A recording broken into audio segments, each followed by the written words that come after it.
Hello प्यारे छात्रों, मैं मोहित शर्मा सर्वोत्तम नीट में आपका स्वागत है। कैसे हैं आप लोग और परीक्षार्थियों? 7 मई की जंग कैसी हो रही है? आशा करता हूं अच्छी चल रही हो। अगर नहीं भी चल रही होगी तो सर हम आपके साथ में लेकर आए हैं किसका? पीवाईक्यू का निचोड़। जैसे नींबू निचोड़ा जाता है ना, उसी प्रकार से उसी भली भांति हम क्या करेंगे? पीवाईक्यू से करेंगे। जैसा कि आपको सारे लोगों को पता है कि छात्र चाहे कितने भी बैठे लास्ट में लगाएंगे तो क्या लगाएंगे? पीवाईक्यू, यानी कि प्रीवियस ईयर क्वेश्चन। जब हमारी नीट 2023 की है और मैं मोहित शर्मा आपको पढ़ाऊंगा क्या? फिजिक्स, जिसको हम भौतिक विज्ञान कहते हैं। पहला छोटा सा स्टैट्स देखते हैं कि टोटल क्वेश्चन बेटा कितने आते हैं? 50, जो कि पहली बार बच्चे दे रहे हैं, जो कि दे चुके हैं उन्हें तो पता है ही, लेकिन जो पहली बार दे रहे हैं उन्हें मैं बता दूं कि 50 क्वेश्चन आएंगे। किसके? फिजिक्स के, जो कि सेक्शन ए यानी कि भाग 1 और भाग 2 यानी कि भाग का और खा। ठीक है, इसमें 35 क्वेश्चन जो होंगे वो महत्वपूर्ण है, यानी कि कंपलसरी, जो आपको करने हैं। साथ ही सेक्शन बी 15, जिसमें से आपको ओनली 10 अटेम्प्ट करने हैं और 5 लीव करने हैं। पहली बात, इस पूरी सीरीज में जैसा प्रश्न आता है, पहली बात तो इस पूरी सीरीज में फिजिक्स का डर आपका खत्म हो जाएगा। जो डर है ना, उसका डर का होगा खात्मा खत्म, क्योंकि बिल्कुल बेसिक भी सारी चीजें चलेंगी। तो देखिए तरीका क्या है, ठीक है, देखते हैं किस प्रकार से इसको आकलित करते हैं। तो सबसे पहले इंपॉर्टेंट क्या है? सबसे इंपॉर्टेंट चीज ये होती है, ठीक है, कि चैप्टर का नाम हमारा है पहला यूनिट एंड मेजरमेंट। देखते हैं कैसे करते हैं।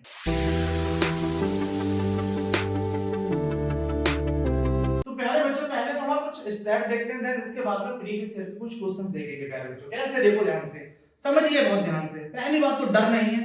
जो लोग सोचते हैं, लेकिन एक आपको तो पता है कि भाई आप चाहे कितना भी कर लेना, 360 बायोलॉजी ले आओ। बेसिकली देखा जाए तो हमारे यहाँ पर बायोलॉजी के आगाज हो चुका है, केमिस्ट्री का आगाज हो चुका है, फिजिक्स का मेरे साथ में होने वाला है। 180 आप केमिस्ट्री में ले आओ, टोटल जुड़ के होते हैं 540।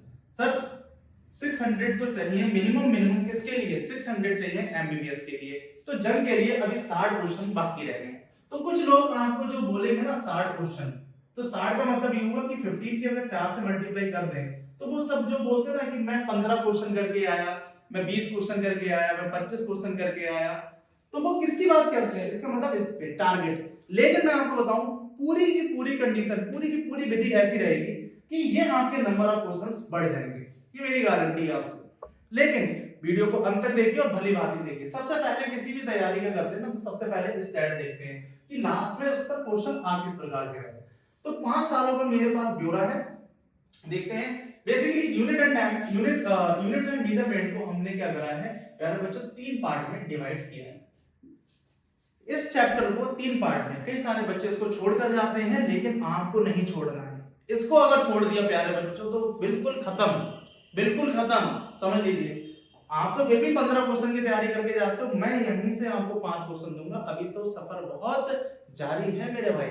इस बार नीट निकालना ही है। इस बात को चाहिए तो चाहिए, और बात खाली यहां पर होगी किसकी? मेरे लाल एमबीबीएस की।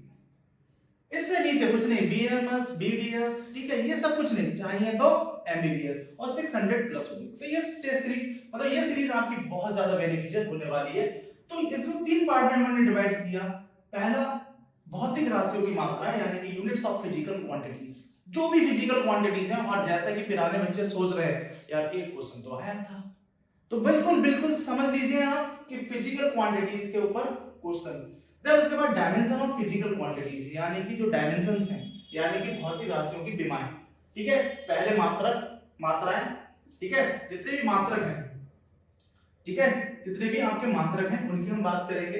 ठीक है, फिर एरर से, यानी कि जो एरर है, यहां पर आपको पता होना चाहिए कि इसको भी सब टॉपिक में हमने डिवाइड कर लिया है कि चलिए यूनिट एंड फिजिकल क्वांटिटीज तो होनी है, कि जो भी मात्रक है। जैसे कि आपको मैं ऐसे उदाहरण की बोल दूं कि आपसे बोलूं कि वेलोसिटी का मात्रक आप बताएं, तो वेलोसिटी का मात्रक मीटर पर सेकंड होता है। ठीक है, लेकिन ये बेसिकली एसआई में होता है। सीजीएस में जब करने जाएंगे तो सीजीएस में पहले बच्चे होता है सेंटीमीटर पर सेकंड। इस तरीके के प्रश्न होंगे। ठीक है, कुछ और बोल देगा, जैसे स्ट्रेस है, स्ट्रेस यानी कि स्ट्रेस बोल देगा, जिसको हम प्रतिबल बोलते हो। ठीक है, प्रतिबल, बहुत मजा आने वाला है प्यारे बच्चों, बहुत ज्यादा। प्रतिबल, तो प्रतिबल का मतलब है फोर्स अपॉन एरिया, यानी कि न्यूटन पर मीटर स्क्वायर। मेरी बात समझ पा रहे हैं? अब उसके बाद जो डायमेंशन है, यानी कि जो विमाएं हैं, इन्हीं से जो विमाएं बनेंगी। ठीक है, जैसे मीटर पर सेकंड है तो इसकी विमा क्या बन जाएगी LT माइनस 1। ठीक है, इस प्रकार से जो क्वेश्चन होंगे उन पे। तो लास्ट टाइम देखिए तो 4 क्वेश्चन आए, 4 क्वेश्चन बस इसी ही पूरे टॉपिक से आए हैं। ठीक है, और उसके बाद रिलेटिव एरर। रिलेटिव एरर का मतलब क्या है कि जो सापेक्ष त्रुटियां हैं, जो प्रतिशत त्रुटियां हैं, उसके ऊपर क्वेश्चन देखना है। तो ये लीस्ट काउंट है। ठीक है, फिर उसके बाद वर्नियर कैलिपर्स और स्क्रू गेज, इन पर क्वेश्चन आते हैं। ठीक है, देन उसके बाद सार्थक अंक, सिग्निफिकेंट फिगर। जैसे कि मैंने आपको बोला कि अगर मैं आपको बोल दूं कि 0 1 2 3 इसका सिग्निफिकेंट फिगर कितना है, तो प्यारे बच्चों इसका 3 है। ऐसे क्वेश्चन आते हैं, अगर ना कर पाओ तो कैसे काम चलेगा। यहां पर आप एक चीज देखेंगे कि भाई एनडीए वाले पूरी व्यवस्था बना के रखे हैं आपके लिए कि आप आओ एमबीबीएस की सीट ले जाओ।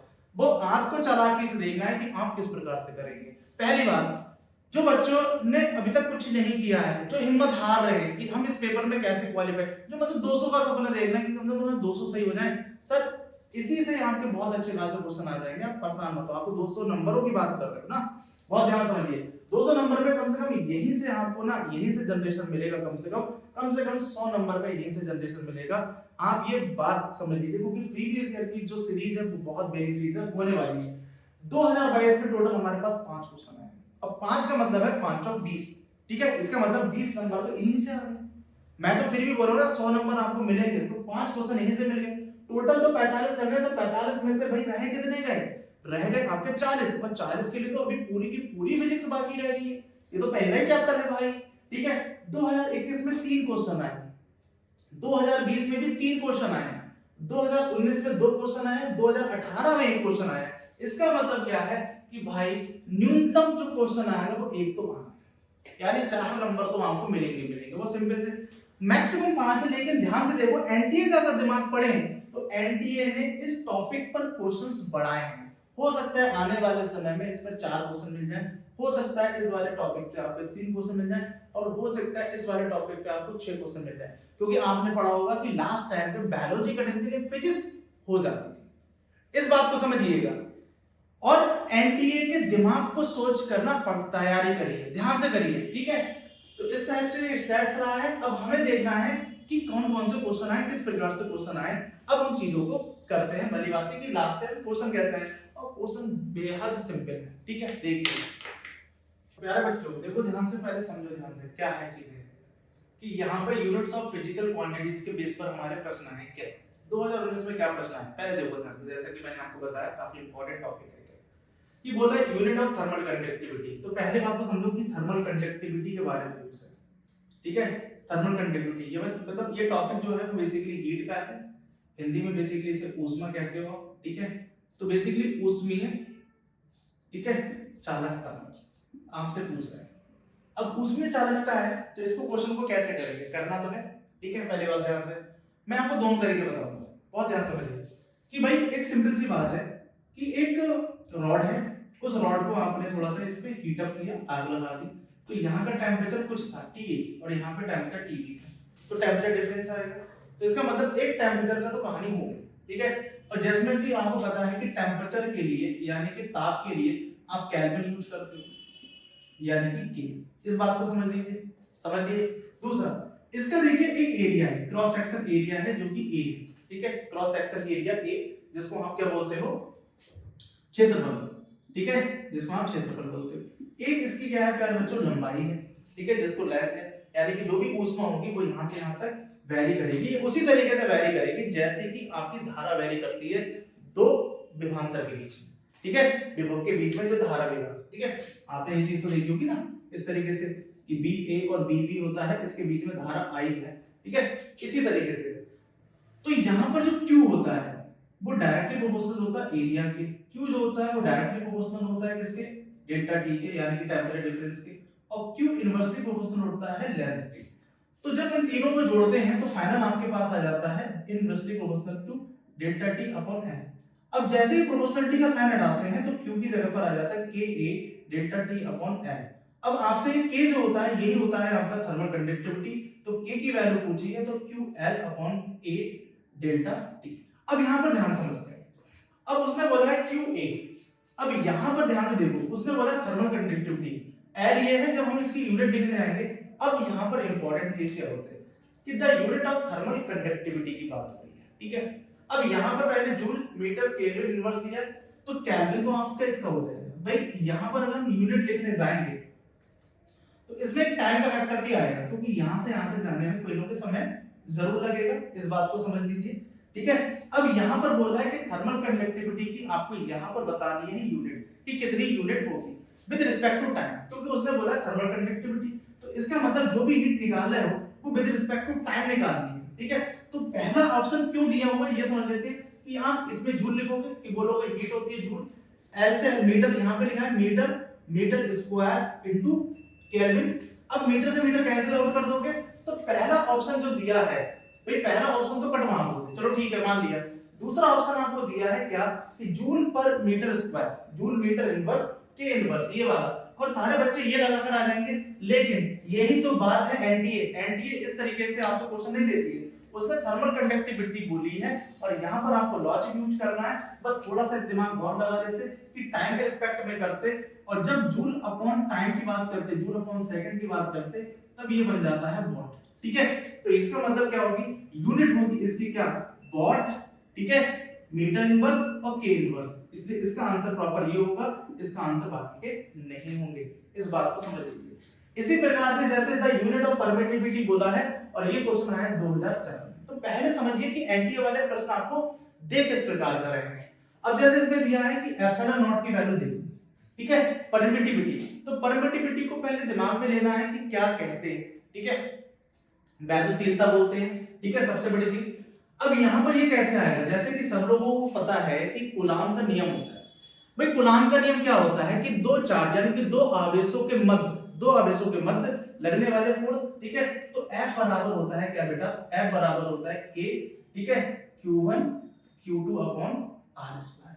तो किसी तरीके से पहले हम तो K की यूनिट निकाल लेते हैं भाई। K जो होता है वो होता है परावैद्युतांक यानी कि डाइलेक्ट्रिक कांस्टेंट, ये होता है हमारे बेटा डाइलेक्ट्रिक कांस्टेंट यानी कि परावैद्युतांक, ठीक है।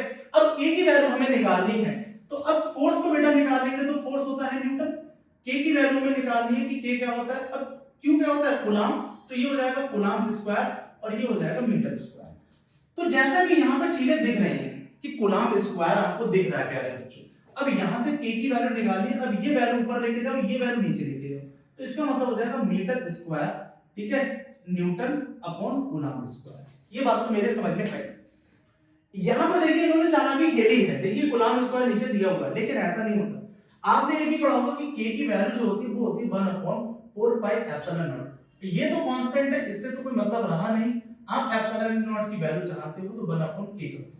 अब K की यूनिट आपके पास है, K की यूनिट है मीटर स्क्वायर न्यूटन पर कूलम। यहाँ पर एक बेसिक रूल चलता है, बहुत सारे नीट के बच्चों के साथ समस्या है कि बेसिक का, सर आपके बेसिक की वजह से आपका नीट में ना न्यूमेरिकल नहीं होता है, ठीक है।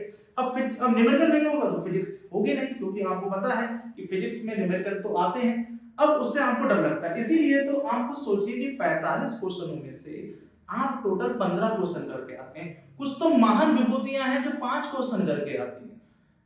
ऐसे कई सारे जन हैं जो जानकारी में रहते हैं कि जिनको कई साल हो गए तैयारी करते हुए, लेकिन इसमें स्कोर उनका कम रहता है। वो सब बायोलॉजी में छक्का मार देंगे, केमिस्ट्री में छक्का मार देंगे, लेकिन फिजिक्स में वो रन आउट हो जाते हैं।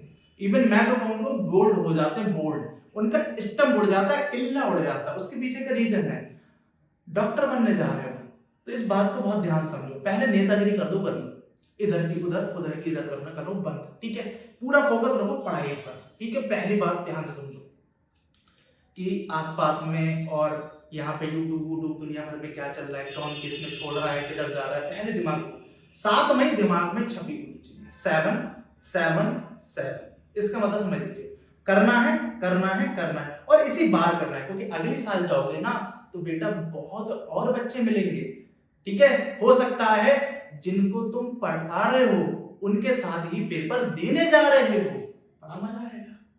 इससे अच्छी क्या बात है, सर जी बगल में बैठे होंगे, बच्चा बगल में बैठा होगा, ठीक है। तो समझिए, तो यहाँ पर कॉन्सेप्ट का यूज करना है। तो यहाँ पर बेसिक कॉन्सेप्ट क्या है कि A upon B upon C, ये तो सबको समझ में आता है, लेकिन जब ये चीज होती है तो ये C ऊपर चला जाता है, तो ये AC अपॉन B हो जाता है। मैं बताऊं ये क्यों काम में आएगा, क्योंकि K की यूनिट लेनी है तो 1 अपॉन लेना है, तो 1 अपॉन यहाँ पर लेना है metre square newton upon C square. अब ये C ऊपर आ जाएगा तो coulomb square metre square newton, तो इसका मतलब coulomb square upon metre square upon newton. तो कुछ दिख रहा है क्या? कुछ दिख रहा है क्या? कूलम्ब स्क्वायर पर न्यूटन इनटू मीटर स्क्वायर, बिल्कुल यही है। पकड़ लो, डालो बंची, उठा लो इसको। ठीक है, 4 नंबर पक्के। अपना नाम लिखना, पापा का नाम लिखना, और ये क्वेश्चन आज से आपका होगा। बैनामा करा दो, रजिस्ट्री करा दो, क्वेश्चन आपका होगा भाई। ठीक है, सुनो 2002 में एक क्वेश्चन आया, स्टीफन बोल्ट्जमैन कांस्टेंट। अब स्टीफन बोल्ट्जमैन कांस्टेंट कहां पर आता है? पहले दिमाग में ये बहुत सिंपल सी बात है, ये कॉन्सेप्ट किसका है भाई? ये कॉन्सेप्ट दिमाग में रखो तो ये हीट का टॉपिक है। ये रेडिएशन में आप जाओगे तब वहां पर। तो सीन है क्या, बहुत ध्यान से, स्टीफन बोल्ट्जमैन कांस्टेंट की जो वैल्यू है वो कहां से समझ में आएगी, कहां से आता है भाई? जो एनर्जी होती है ना, वो एनर्जी जो होती है वो होती है is directly proportional to area into time की पावर 4, सॉरी टेंपरेचर की पावर 4। ध्यान समझो कि जब जाहिर सी बात है ना, जो इमिसिबिलिटी आपने सुना होगा, ब्लैक बॉडी, ब्लैक होल, कुछ इस तरीके से समझा, जहां से कोई भी चीज नहीं होगा जिसका मास और डेंसिटी बहुत ज्यादा है। ठीक है, कोई भी भाई देखिए, एक हीट के साथ में कंडीशन है, हीट के साथ में कंडीशन ये है कि भाई या तो चीजें रिफ्लेक्ट करेंगी, या चीजें इसके अंदर एब्जॉर्ब हो जाएंगी, या भाई साहब ट्रांसमिट हो जाएंगी। ये 3 चीजें होती हैं। तो ये कॉन्सेप्ट यहां पर आता है। ठीक है, परावर्तन होता है, स्थानांतरण होगा, या फिर उसके अंदर समा जाएंगी चीजें। ठीक है, अब यहां पर जैसे ही प्रोपोर्शनलिटी का साइन हटाते हो तो आ जाते भैया हमारे स्टीफन जी टपक जाते हैं। तो पहले दिमाग तो ये देखना, स्टीफन बोल्ट्जमैन कांस्टेंट जो होता है वो रेडिएशन के कांसेप्ट में आता है। तो ये होता है सिग्मा ए टी की पावर 4। अब मुझे एक बताओ कि यहां पर एनर्जी, ठीक है, अब एनर्जी की कंडीशन आ गई है, यहां पर ध्यान सुनना। अब आप फिर वही बात बताओ, यहां पर भी टाइम का फैक्टर है। ठीक है, बहुत ध्यान से। अब जब इसको निकालने जाओगे ना, तो भाई देखो ध्यान से, यहां पे सबने बार देख रहा, तो आपको भाई घबराने की तो कोई बात ही नहीं है। घबराने की तो कोई बात इसलिए नहीं है कि भैया इसको लिखोगे वाट में, इसको लिखोगे इसका एरिया को मीटर स्क्वायर में, और टेम्परेचर यानी कि के की पावर 4 यानी कि केल्विन की पावर 4। तो इस प्रकार से आपका पहला वाला इसका आंसर हो जाएगा। चाहे आपको इस क्वेश्चन में खाली कुछ नहीं पता होता और ओनली खाली ये पता है कि टेम्परेचर की पावर 4 है, तब भी ये हो जाएगा। तो देखिए ना, मैं बोला ना, एनडीए आपको चाहता है डॉक्टर बनाना, बस आप चाह लो कि आपको डॉक्टर बनना है। ये क्वेश्चन देखिए 2017 में थोड़ा चमत्कारी टाइप का दिया है, लेकिन इतना भी नहीं दिया है कि मेरा भाई कर नहीं पाओगे, डॉक्टर तुम्हें बनना है। ध्यान समझो, यहाँ पर प्रश्न को पढ़ना है। जैसे इस तरीके के क्वेश्चन आते हैं तो बच्चा जो होता है, अब यहाँ पर समस्या क्या होती है, बच्चे के साथ समस्या क्या है कि बच्चा इस क्वेश्चन को ना पूरा पढ़ने की कोशिश करता है और फिर उसे महारत हासिल है। और भाई चाचा लोगों, ठीक है, एक बात ध्यान समझना, तुक्का मत मारना, सी पे मार दिया, बी पे मार दिया, या फिर इस तरीके से पेन दिला दिया, या जो थोड़ा सा बड़ा हो उस पे लगा दिया टिक। ठीक है, या फिर आज जिसका नाम अच्छा लगता है ए बी सी डी, जिससे प्यार करते हैं उसका पहला अक्षर वो मार दिया। सर इस तरीके की गलतियां ना करें, क्योंकि आपको डॉक्टर बनना है। सर आपकी जो जंग है ना डॉक्टर के लिए, वो 720 में से 600 की है। अगर आप 690 या 680 से ऊपर जाओगे तो सर मेरे हिसाब से एम्स की तरफ रुख कर लेंगे आप। इस बात को ध्यान से समझिएगा। और 600 से ऊपर जाते 610 में जीएमसी तो मिल ही जाएंगे। ठीक है, हर किसी का सपना होता है कि गवर्नमेंट में पढ़ना है। ठीक है, क्योंकि आगे आगे भाई पैसा भी तो आप ही कमाओगे। ठीक है, देश की सेवा भी तो आप करोगे। ठीक है, हो सकता है कल को हम आए, ठीक है, और बोलोगे क्या, बोले सर जाने पहचान लग सर की किडनी होगा। ठीक है, हमें कहाँ पता चलेगा डॉक्टर। क्वेश्चन क्या है, density of the material in CGS. तो सबसे इंपॉर्टेंट क्या है कि जो मात्रक होते हैं उनको 3 टाइप के होते हैं, एक एसआई होते हैं, एक सीजीएस होते हैं, और तीसरे जो एमकेस यहाँ पर यूज करते हैं, एमकेस और एफपीएस। ठीक है, तो यहाँ पर सेंटीमीटर, ग्राम और सेकंड यहाँ पर दिया हुआ है।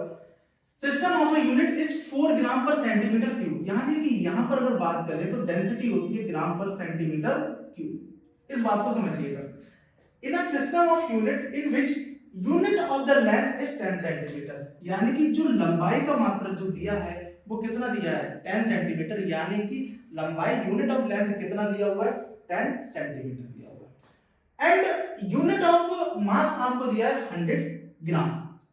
100 ग्राम, इस बात को समझिएगा। The value of the density of material will be, इसने ये पूछा है। तो सबसे पहले इंपॉर्टेंट क्या है, हमारी डेंसिटी की जो वैल्यू होती है वो होती डेंसिटी जो होता है वो मास अपॉन वॉल्यूम होता है, सबसे इंपॉर्टेंट चीज ये है। तो सबसे पहले हम ये करेंगे, सबसे पहले हमारा केस क्या है कि यूनिट ऑफ लेंथ हम मानेंगे, यूनिट ऑफ लेंथ को हम मान लेते हैं, यूनिट ऑफ लेंथ को बेटा हम मान लेते हैं 1 सेंटीमीटर। पहले हमने ध्यान समझो, बाद में तो उसे बढ़ाएंगे ना, फिर यूनिट ऑफ लेंथ को आपने 1 सेंटीमीटर मान लिया और यूनिट ऑफ मास को आप मानोगे 1 ग्राम, यूनिट ऑफ मास को मानोगे 1 ग्राम। अब यहां पर जब यूनिट ऑफ मास को 1 ग्राम मानोगे, अब यहां से चीजें आपको करनी है कैसे, अब ये चीजें बढ़ेगी। अब यहां पर कैसे बढ़ेगी ध्यान समझो, अब लेंथ बढ़ेगा और लेंथ के बाद में आपका मास में भी वृद्धि होगी। कैसे, यहां पर ध्यान दो, मास इज 100 ग्राम हो गया, जो मास हुआ करता था पहले 1 ग्राम, अब वो मास कितना हो गया, कितना हो गया, कितना हो गया बेटा 100 ग्राम। बहुत ध्यान से समझिए, कितना हो गया 100 ग्राम, पहले से इंप्रूवमेंट हुआ। ठीक है, दूसरा लेंथ जो पहले एक यूनिट पे एक यूनिट 1 सेंटीमीटर हुआ करती थी, अब वो कितनी है 10 हो गई। ठीक है, बहुत ध्यान से समझना। तो किस प्रकार से करेंगे, बहुत ध्यान समझिए कि किस प्रकार से इसकी रोचक तथ्य रखेंगे कि 4 ग्राम पर सेंटीमीटर। तो यहां पर 4 यहां पे लिखेंगे। अब यहां पे जो ग्राम दिया है, अब ग्राम को यहां पर अगर 1 बनाना है तो 100 को 100 से डिवाइड कर दें तो कोई दिक्कत, मेरे हिसाब से शायद ही कोई दिक्कत होगी, नहीं होगी ना। अब अगर ध्यान से देखो, अगर यहां पर नीचे भाई अगर एक यूनिट है भाई ग्राम पर सेंटीमीटर क्यूब है तो कोई दिक्कत नहीं, अगर मैं 10 को 10 से भाग दे दूं और नीचे 3 लगा दूं तो कोई समस्या है, आई थिंक मेरे हिसाब से कोई समस्या नहीं है। अब आप एक काम कर सकते हो, भाई 4 लिख लिया तो 4 के साथ में आप 4/100 लिख दो, 4/100 लिख दिया। 4/100 लिखने के बाद आपने क्या करा, 100 ग्राम को अलग कर दिया अलग। ठीक है, 100 ग्राम को कर दिया अलग। 100 ग्राम को करने के बाद 1/10 का क्यूब जो है और 10 का क्यूब कर दिया अलग, कर दिया अलग। ये बात समझ में आई। अब फाइनल चीज क्या बची, बहुत ध्यान समझिए, यहां पर ही तो इंपॉर्टेंट है। यही चीज अगर आप समझ गए तो भाई कहानी होगी आपकी क्लियर। कैसे, अब यहाँ 1 की पावर 10 की पावर 3 है, यहाँ 100 है, तो इसका मतलब खाली यहाँ बचेगा, तो यहाँ बचेगा 10। अब ये 10 ऊपर जाकर हो जाएगा 100, यानी कि अब यहाँ पर जो कंडीशन बचेगी वो होगी 100, 4/100 इंटू 10 टू दी पावर 3। ये कहानी बन जाएगी आपकी। और आगे बनेगी क्या, आगे जो हमारे आने हैं 100 ग्राम अपॉन 10 सेंटीमीटर की पावर 3, ये कहानी हमारी बनेगी। अब यहां पर ध्यान से देखिए, आपकी कहानी ग्राम पर सेंटीमीटर क्यूब में आ चुकी है। ठीक है, अब यहां से आपको आंसर निकालना है, तो आंसर निकालने में तो सर अब आपको कोई भी कठिनाई होनी नहीं चाहिए कि पूरे का पूरा आपका आंसर निकल आया। इसके बारे में तो हम कोई चर्चा करेंगे नहीं, क्योंकि इस चर्चा को तो पहले ही हमने मान रखा है। यहां से कट करेंगे, ये 3 आ जाए 10 आ जाएगा, और 4 की गुणा जब 10 से होगी तो बेटा आ जाएगा 40। तो इस प्रकार से आंसर हो गया इसका 40। तो बहुत इजी क्वेश्चन होते हैं, बस आपको क्या है उसकी लैंग्वेज समझनी है। अगर लैंग्वेज समझ ली आपसे तो आपको कोई रोकने वाला नहीं। अब इसका नया टॉपिक आता है, दूसरा कौन सा आता है, डायमेंशन। अब उसको देखते हैं क्या है। सो प्यारे बच्चों, अब जो नया तरीका है ना, नया टॉपिक है, उसका नाम है डायमेंशन ऑफ फिजिकल क्वांटिटीज। प्यारे बच्चों, डायमेंशन ऑफ फिजिकल क्वांटिटीज से रिलेटेड बहुत सारे प्रश्न आए और कैसे आए वो भी समझा देते हैं, ध्यान दो। देखिए यहाँ पर एक कंडीशन ये है कि डायमेंशंस, ठीक है, यहाँ पर कई सारी चीजें हैं कि डायमेंशन आपको निकालनी होती है, किसी भी चीज की बीमा निकालनी होती है। तो आपको किसी भी चीज की बीमा निकालनी होती है, वो भी किसके निकालनी होती है, फिजिकल क्वांटिटीज की। और लास्ट में इतना सिंपल क्वेश्चन दिया है एनडीए ने, क्या होता है कि कुछ फंडामेंटल क्वांटिटीज होती हैं, कुछ आपकी फंडामेंटल क्वांटिटीज होती हैं जिसको आप क्या बोलते हो, मूल राशियां। ठीक है, जैसे आपकी एक होती है लेंथ, जिसको आप लंबाई बोलते हो, लेंथ, मास, मास के बाद टाइम, टाइम के बाद करंट, करंट के बाद ल्यूमिनस इंटेंसिटी, ठीक है, मोल्स ऑफ सब्सटेंस, ठीक है, फिर उसके बाद 1 2 3 4 5 6 एक और रहेगी, कुछ बता सकते हैं सर कमेंट सेक्शन में कि कौन सी रहेगी। ठीक है, कि भाई लेंथ हो गई, मास हो गया, टाइम हो गया, ठीक है, करंट हो गई, ल्यूमिनस इंटेंसिटी हो गई और मोल्स ऑफ सब्सटेंस हो गया, एक रहेगी, बता सकते हैं आप क्या, जिसका नाम है टेम्परेचर। सांस तो अटक गई होगी, ठीक है, मजा तो आया होगा, एक रहेगी सर, पढ़ते रोज हैं हम, ठीक है, यानी लंबाई, द्रव्यमान, समय, ठीक है, और विद्युत धारा, ज्योति तीव्रता, और मोलों की संख्या और आपका तापमान। तो आपको सबको पता है कि लेंथ जो होती है उसकी लंबाई के लिए आप मीटर में लिखते हो और बेमा होती है एल। मास के लिए आप केजी में लिखते हो और बेमा होती है एम। टाइम को आप लिखते हो सेकंड में और बेमा होती है क्या बेटा, ध्यान समझो, ठीक है, बेमा होती है इसकी क्या, टी, ठीक है। करंट की आप लिखते हो एम्पियर और यहाँ पर इसे ए में ही कन्वर्ट करते हो। ल्यूमिनस इंटेंसिटी कैंडेला होती है, इसे बेसिकली कैंडेला में लिखते हैं। मोल्स ऑफ सब्सटेंस मोल, ठीक है, यहाँ पर हम मोल में ही लिखेंगे। यहाँ पर टेम्परेचर है, टेम्परेचर को आप केल्विन में लिखते हो और यहाँ पर लिखते हो हीट। तो इस प्रकार से फंडामेंटल क्वांटिटीज हैं। दो सर सप्लीमेंट्री यूनिट होती है। सप्लीमेंट्री यूनिट क्या होती है, यानी कि सप्लीमेंट्री यूनिट क्या होती है, सप्लीमेंट्री, तो सप्लीमेंट्री में एक होता है प्लेन एंगल, ठीक है, यानी कि 2D एंगल। 2D एंगल का मतलब क्या प्यारे बच्चों, 2D एंगल का मतलब ये 2D एंगल होता है, ठीक है। अगर मैं 3D होता वो सॉलिड एंगल होता है, ठीक है, सॉलिड एंगल। तो सॉलिड एंगल और 3D एंगल, तो प्लेन एंगल, अब यहां पर इसकी जो यूनिट होती है रेडियन, इसकी यूनिट होती है रेडियन, इसकी यूनिट होती है स्टेरेडियन, स्टेरेडियन। अब डायमेंशन इसकी नहीं होती। डायमेंशन नहीं ना होने के पीछे का कारण है कि आप कोई भी कोण निकालते हो तो कोण बराबर होता है arc upon radius, arc upon radius. अब इसकी भी यूनिट सेम होती है, इसकी भी यूनिट सेम होती है, तो डायमेंशन होने का तो कोई मतलब बनता नहीं है। इसी प्रकार से डायमेंशन यहां पर भी नहीं होती है। और इसी प्रकार से 2022 में प्रश्न दिया हुआ था, और वो प्रश्न क्या दिया है प्यारे बच्चों, ध्यान से समझो। प्रश्न ये दिया है कि प्लेन एंगल यानी कि समतल कोण, समतल कोण, दूसरा सॉलिड एंगल यानी कि घन कोण, इनकी जो विमा होती है, इनके साथ में क्या होता है, इनकी डायमेंशन होती है लेकिन यूनिट नहीं होती है। सर इनकी डायमेंशन नहीं होती है लेकिन यूनिट होती है, तो ये तो गलत हो गया। No unit and no dimension, ये कई सारे बच्चे पिछली बार करके आए थे, ठीक है। दूसरा बोथ यूनिट एंड डायमेंशन, ये भी करके आए थे। एनटीए देखिए ध्यान से, जो क्वेश्चन का आंसर है वो बिल्कुल लास्ट में डी पे। अब ऐसा नहीं है कि सब डी मार्क, ठीक है। तो इसका मतलब क्या है, आप यहां से लेके यहां तक हर व्यक्ति एनालाइज करेगा, जितने भी हैं वो पहले ऑप्शन ए देखेगा, ऐसा तो नहीं डी देखते हुए चले।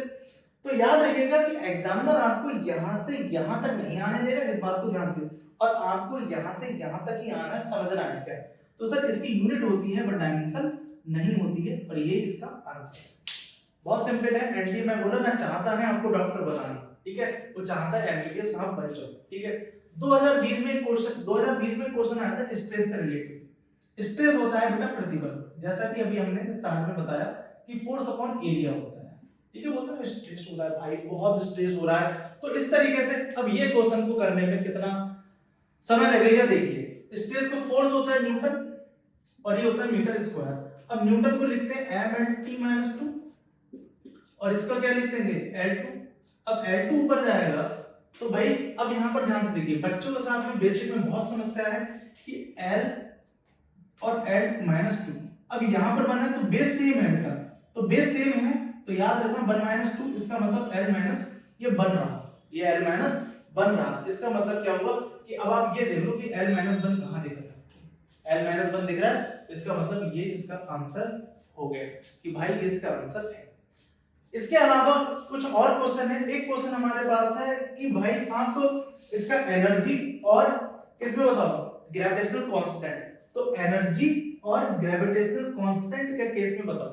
मैं आपको हमेशा बताऊंगा कि एनर्जी की कभी भी कंडीशन आए ना तो एक चीज याद रखना कि एनर्जी की जो यूनिट होती है वही आपकी वर्क की होती है, यानी कि कार्य की वही होती है।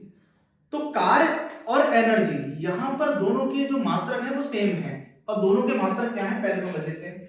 दोनों के मात्रक जूल होते हैं, ठीक है। कार्य क्या होता है, कार्य होता है फोर्स इनटू डिस्टेंस, डिस्प्लेसमेंट होता है, फोर्स इनटू डिस्प्लेसमेंट होता है। अब फोर्स में अगर ध्यान से देखें तो ये होता है न्यूटन, यानी कि m/L-T-2, और यहां पर L, तो यहां पर बेसिकली क्या होगा, L को L के साथ में कर लेंगे तो m/T-2 हो जाएगा। तो इसको चाहे इनके साथ में कर दो, नो प्रॉब्लम सर, यहां पर खाली हमें आंसर बताना है। अब जी का कॉन्सेप्ट कहां से आएगा भाई, जी का कॉन्सेप्ट आएगा कहां से, F के साथ में, कि F बराबर होता है G m1 m2 upon r²। अब m होता है न्यूटन, ठीक है। अब ये न्यूटन होता है, ये जी तो लिख लो, यहां पर केजी का m लिख लो यहां पर, यानी कि केजी, यहां पर भी केजी अपॉन मीटर स्क्वायर। अब न्यूटन होता है m L T-2, ठीक है। अब यहाँ पर g निकालना है, अब यहाँ पर m, यहाँ पर भी m, यहाँ पर भी L2, तो m से m कैंसिल आउट हो जाएगा, L ऊपर आएगा, L3 हो जाएगा, ठीक है, और m नीचे हो जाएगा। तो इसका मतलब g की कंडीशन जो आ जाएगी वो बेटा क्या आ जाएगी, g की कंडीशन आ जाएगी L3 t-2 m-1। अब यहाँ पर आपसे ये बोला जा रहा है कि m-1 t-2 L3 हो जाएगा। अब आपसे E/G पूछा है कि भाई E/G बता दो, तो E/G के लिए आपको कोई भी परेशानी है नहीं कि E/G को क्या लिखेंगे। तो E के लिए अब यहाँ पर यूनिट लिखी हुई है, तो आपको पता होना चाहिए कि E कितना है। E हमारा क्या आ जाएगा, E आ जाएगा mL2 t-2, ठीक है, बात समझ पाए। अब यहाँ पर हमारे पास सीन क्या है, हमें बताना है कि G। अब G बेटा क्या बन रहा है, G बन रहा है m-1 L3 और t-2। अब दोनों ही केस में t-2 का तो रोल कोई है नहीं, तो t-2 का जब कोई रोल नहीं है तो उससे रिलेटेड दो ऑप्शन आपको मिलते हैं, दो आपको ऑप्शन मिलते हैं, बाकी के ये ऑप्शन तो आपके कट डाउन हो जाते हैं। इन ऑप्शन का तो कोई मतलब हमारे साथ रहा नहीं कि भाई यहाँ पर क्या आंसर होगा, बहुत ध्यान से समझिए। अब यहाँ पर क्या है, जैसे इस m-1 को ऊपर लेके जाओगे तो प्यारे बच्चों m और m तो मिलकर हो जाएंगे 1 और 1 मिलकर हो जाएंगे 2, तो इसका मतलब 2 आपको दिख रहा है, इसका मतलब इसका आंसर कौन सा हो गया, बी। यही से एक क्वेश्चन और मिल जाता है, 2022 में आया था इसी तरीके से क्वेश्चन। ये देखिए यहाँ पर एनर्जी है, तो यहाँ पर भी देखिए आपको एक जगह पे एनर्जी लिखा हुआ दिख रहा है। एनर्जी कोई भी होगी, डायमेंशन तो समान ही होगी, उसका आंसर जूल में ही होगा, ठीक है। तो यहाँ पर कहीं दिख रहा है कि भाई mLT-2 mLT-2 कहीं पर आपको एक यूनिट आपको दिख रही है कि जिससे हम यहाँ पर आंसर mL2T-2, यस सर यहाँ पर देखिए ये देखिए, ठीक है, mL2T-2 यहाँ पर ये देखिए। दूसरा देखिए 2021 में प्रश्न आया था और रिपीट होकर 2022 में किस प्रकार से हुआ, ग्रेविटेशनल कांस्टेंट निकालना है, और अभी हम ग्रेविटेशनल कांस्टेंट की यूनिट निकाल के लाए हो m-1 L3T-2, ठीक है। ये देखिए अब आपको दो यूनिट यहाँ पर बतानी है जिसका बेसिकली नाम क्या है, जिसका एक सिंपल सी कंडीशन ये है कि आपको एक बतानी है क्या, एक बतानी है ग्रेविटेशनल पोटेंशियल और दूसरी बतानी है ग्रेविटेशनल इंटेंसिटी। तो ग्रेविटेशनल इंटेंसिटी की आप बात करें तो फोर्स अपॉन मास होता है, यहाँ पर बहुत ध्यान समझिए। तो फोर्स अपॉन जब मास की बात आप करते हो, ठीक है, फोर्स अपॉन जब मास की बात करते हो तो यहाँ पर मास का तो ऑलरेडी कॉन्सेप्ट हो जाता है खत्म, इंटेंसिटी की बात हो रही है, तो ये फोर्स अपॉन मास की बात चल रही है। तो फोर्स में आपको पता है m into a होता है और m से m कैंसिल आउट हो जाए तो lt यानी कि मीटर पर सेकंड स्क्वायर हो जाएगा। तो इसका मतलब अब इंटेंसिटी वाला जो क्वेश्चन है उसका आंसर हो जाता है आपका ये, यानी कि डी का आंसर हो गया आपका तीसरा। अब इसमें एक कंडीशन और पड़ती है जिसका नाम है पोटेंशियल, यानी कि आपके अंदर कितना पोटेंशियल है। तो पोटेंशियल होता है energy upon mass, energy upon mass. तो एनर्जी अपॉन मास निकालेंगे तो U अपॉन m, ठीक है, एनर्जी अपॉन मास। तो एनर्जी की यूनिट अभी आपने निकाली हुई है, तो एनर्जी की यूनिट जब आपने निकाली हुई है बस एनर्जी को गायब कर देना है, तो बाकी की सारी चीजें आपके पास हैं, बस इसका आंसर जो बन जाएगा वो आपके पास बन जाएगा। यही बात ध्यान समझ पा रहे हैं। तो आपको ना यहाँ पर आंसर निकालने में बड़ा आसानी हुई कि किस प्रकार से आपको आंसर निकालना है, ठीक है भाई। mL2T-2 आपके पास ऑलरेडी होता है, मास से मास कैंसिल आउट कर देंगे। यहाँ पर बस एक छोटी सी दिक्कत है, यहाँ पर -2 होगा, ठीक है। तो यहाँ पर चीजें आपकी ऑन एंड कंडीशन बिल्कुल की बिल्कुल सही रहती हैं और आपको आंसर निकालने में दिक्कत भी नहीं होती है। अब इसी तरीके से एक क्वेश्चन आया था 2022 में, देखिए 2022 में कितने सारे क्वेश्चन आए हुए हैं और आपको डरने की जरूरत नहीं है। यहाँ पर आपको ना मैंने आपको बताया शुरुआत में कि यहाँ पर जितने भी क्वेश्चन कराए जाएंगे उसमें बिल्कुल थॉरो चीजें कराई जाएंगी कि क्यों उसका आंसर ऐसा है। अब जैसे सेल्फ इंडक्टेंस, जब आप मैग्नेटिक की चीजें पढ़ते हो, आपने कॉइल पढ़ी होगी इस तरीके से, एक कॉइल की कंडीशन होती है, उसके अंदर एक अंदर से एक कॉइल और होती है, ठीक है। यहाँ पर एक पढ़ी होगी म्यूचुअल, ठीक है, जिसे आप एल से रिप्रेजेंट करते हो, ये सीन है। तो यहाँ पर देखिए कुछ चीजें दी है कि भैया ये यूनिट किस में होती है। अब मैं आपको बताऊं, बहुत ध्यान से देखिए, सबसे इंपॉर्टेंट चीज है कि पहले हम अपना दिमाग लगाते हैं परमेबिलिटी पर, भाई ये यूनिट पे हम लगाते हैं, ठीक है। कि परमिबिलिटी का कॉन्सेप्ट कहाँ था। इलेक्ट्रिक परमिबिलिटी तो हो नहीं सकती, इससे तो हमने क्वेश्चन निकाला हुआ था। भाई ये कौन सा था, ध्यान है आपको कि हमने एक कंडीशन निकाली थी F बराबर 1/4 पाई एप्सिलॉन नॉट, ठीक है, Q1 Q2 upon R square, ऐसा क्वेश्चन निकाला था। और आपको पता है कि Q बराबर कितना होगा, भाई Q बराबर हो जाएगा 80 हो जाता है, ठीक है, तो a स्क्वायर t स्क्वायर हो जाएगा, क्योंकि यहाँ पर q स्क्वायर, ठीक है, जब हम यूनिट निकालने जाएंगे तो इसका न्यूटन पर मीटर स्क्वायर होता है, ठीक है, तो यहाँ पर बेसिकली m/t-2 हो जाता है, ठीक है, फिर r स्क्वायर ऊपर से आता है तो ये 3 हो जाएगा, तो यहाँ पर तो फिर भी l है, तो जाहिर सी बात है ये होने से तो खत्म था, ठीक है। सिमिलरली मैग्नेटिक फ्लक्स होता है, तो मैग्नेटिक फ्लक्स के बारे में अगर बात करें तो मैग्नेटिक फ्लक्स क्या होता है कि भाई electric magnetic field into area, तो ये मैग्नेटिक फील्ड आता है निकल के। अब इस सबसे बड़ी चीज है ये निकल के आना चाहिए। अब यहाँ पर सीन क्या है भाई, देखो मीटर स्क्वायर यहाँ पर तो बनता है, तो b बराबर क्या होता है, b बराबर होता है mu naught I upon 2r, इस तरीके से। अब यहाँ पर सीन ये है, ये म्यू निकालना है। अब सिंपल सी बात ये है कि किसी तरीके से म्यू नॉट निकालने के लिए ये होता है मैग्नेटिक परमिबिलिटी, तो b r अपॉन I ये आपका चीजें हुई।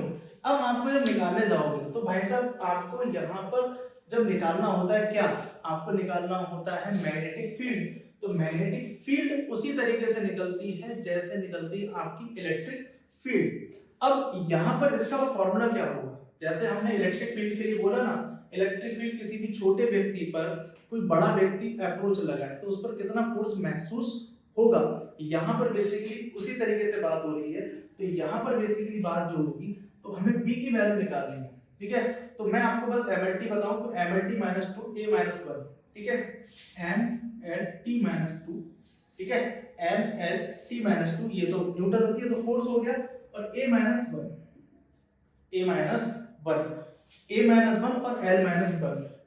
L-1 तो ये हो जाता है कौन सी कंडीशन, किसकी हो जाती है, b की, ठीक है। क्योंकि आपको मैं बताऊं कि यहाँ पर जब हम मैग्नेटिक के चैप्टर में जाएंगे तो वहां पर भी सारी चीजें आएंगी, तो ये वहां पे भी डिस्कस करना है कि एक करंट यहाँ से गुजर रही है, वाइट सावर्ट ने बताया था कि हमें पास वाले जो बिंदु है उस पर कितना मैग्नेटिक फील्ड यहाँ पर इफेक्ट करेगा इसको, ठीक है।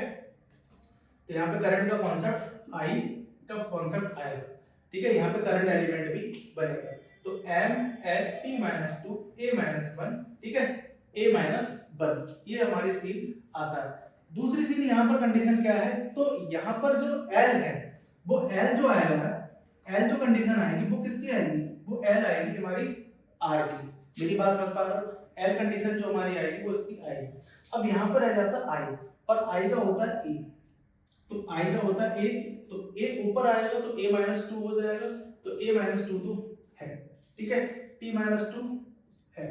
अब यहाँ पर बात होती है, देखिए एक L ऊपर है तो ये 2L हो गए, 2L में से एक L जाता है तो एक बचेगा, तो ये भी है M भी है। इसका मतलब कहीं ढूंढने की जरूरत नहीं है, आंसर हमारा मैग्नेटिक परमिबिलिटी है, मेरी बात ध्यान से पा रहे हैं। तो इस प्रकार से जो हमारे क्वेश्चन आए हैं वो हमारे लास्ट कुछ सालों में क्वेश्चन आए हैं, तो आपको बेसिक अप्रोच रखनी है कि क्वेश्चन इतना ज्यादा उलझाऊ क्वेश्चन नहीं है भाई, कभी कभी कंपैरिजन करने वाला होता है, कभी कभी आपको चीजें, तो लेकिन इस बात को याद रखना कि डायमेंशन को बहुत अच्छे से पढ़ाई करनी है। नेक्स्ट लेक्चर में मैं सर आपको एरर बताऊंगा, ठीक है, वीडियो कैसा लगा आप मुझे बताएं, कमेंट सेक्शन में बताएं, क्या क्या चीजें हमें और इम्प्रूव करनी कमेंट सेक्शन में बताएं, ठीक है सर। मेन फोकस यही है कि सर आपका सिलेक्शन, ठीक है, मेरी बात ध्यान समझ पा रहे हैं, ठीक है, वीडियो अच्छा लगा हो लाइक करें, सब्सक्राइब करें और शेयर करें। लेकिन इससे इंपॉर्टेंट चीज क्या है, इससे इंपॉर्टेंट चीज है सर घर बैठ के पढ़ाई करें, क्यों, क्योंकि सर बहुत कम बचा है, क्योंकि 7 तारीख को आपका पेपर है और इस बार आपको डॉक्टर बनना है और अपने घर वालों को डॉक्टर बनकर दिखाना है। दुनिया की चीजें अलग रह जाती हैं, माँ बाप या पिता आपको अपने गले से लगाएगा ना, वो टसन अलग होगा, वो जश्न अलग होगा, इस बात को याद रखिएगा। धन्यवाद।